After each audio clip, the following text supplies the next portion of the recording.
बोल लखन सिया रामचंद्र की जय। ऋषि न गौरी देखी तहाँ कैसी, मूर्ति मंत तपस्या जैसी। बोले मुनि सुनु शैल कुमारी, करहु कवन कारण तपु भारी। तो भगवान श्री रामचंद्र जी के आज्ञा को सिर में धरकर शिव जी जो हैं माता पार्वती से विवाह करने के लिए तैयार हो जाते हैं। और उसके बाद भगवान श्री रामचंद्र जी के अंतर ध्यान होने के बाद सप्त ऋषि उनके पास आते हैं। तो शिव जी सप्त ऋषियों को माता पार्वती के प्रेम की परीक्षा लेने के लिए भेजते हैं। तो ऋषिगण जो हैं माता पार्वती के पास जाकर क्या देखते हैं कि माता पार्वती मानो मूर्तिमान तपस्या ही हो, मानो मूर्तिमान तपस्या ही तपस्या कर रही हो। इस प्रकार माता पार्वती को सप्त ऋषि जो हैं देखते हैं। तो उसके बाद मुनिगण जो है माता पार्वती से कहते हैं कि हे पार्वती सुनो, तुम किस लिए इतना भारी तप कर रही हो, क्या कारण है, किसके लिए और क्यों तुम इतनी भारी तपस्या कर रही हो। तो आगे कहते हैं के ही अवराधहु का तुम चाहु, हम सन सत्य मरमु किन कहु। कहत वचन मनु अति सकुचाई, हंसी हऊ मुनि समारी जड़ताई।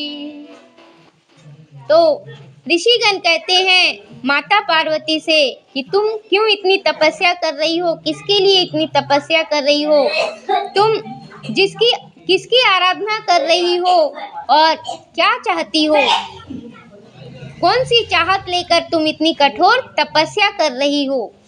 तो हमसे ये सारी भेद क्यों सच नहीं कहती। तो सप्त ऋषियों की बात को सुनकर माता पार्वती कहती हैं कि हे ऋषिगण, मुझे बात कहने में भी संकोच होता है कि मैं क्यों तपस्या कर रही हूँ और किसके लिए तपस्या कर रही हूँ। मेरी मूर्खता को सुनकर आप लोग हंसेंगे, इसलिए मुझे कहते हुए भी संकोच होता है। तो आगे तुलसीदास जी कहते हैं मनुहट पराना सुनाई सिखावा, चाहत बारी पर भीति उठावा। नारद कहा सत्य सोई जाना, बिनु पंखन हम चाहि उड़ाना। देखहु मुनिया विवेक हमारा, चाहिए सदा सबहि भरतारा। तो माता पार्वती कहती हैं कि मेरी मूर्खता को सुनकर आप लोग हंसेंगे, मेरा मन जो है हठ में पड़ गया है, जिद में अड़ गया है। यह मन किसी का उपदेश नहीं सुनता, किसी की बात नहीं मानता, जैसे यह जल पर दीवार उठाना चाहता हो। मुझसे नारद जी ने जो कहा कि शिव जी ही तुम्हें पति रूप में मिलेंगे, तुम शिव जी के लिए तपस्या करो, तो उनकी बात को सत्य जानकर मैं बिना ही पंखों के उड़ना चाहती हूँ और शिव जी को पति के रूप में पाने के लिए यह तपस्या कर रही हूँ। हे मुनियों, मेरी मूर्खता तो देखिए कि मैं शिव जी को ही अपना पति बनाना चाहती हूँ। तो आगे कहते हैं सुनत वचन बिहसे ऋषय, गिरि संभव तव दे। नारद कर उपदेश सुनी, कहु बसहु किसु गेह। लखन श्याम चंद्र की जय।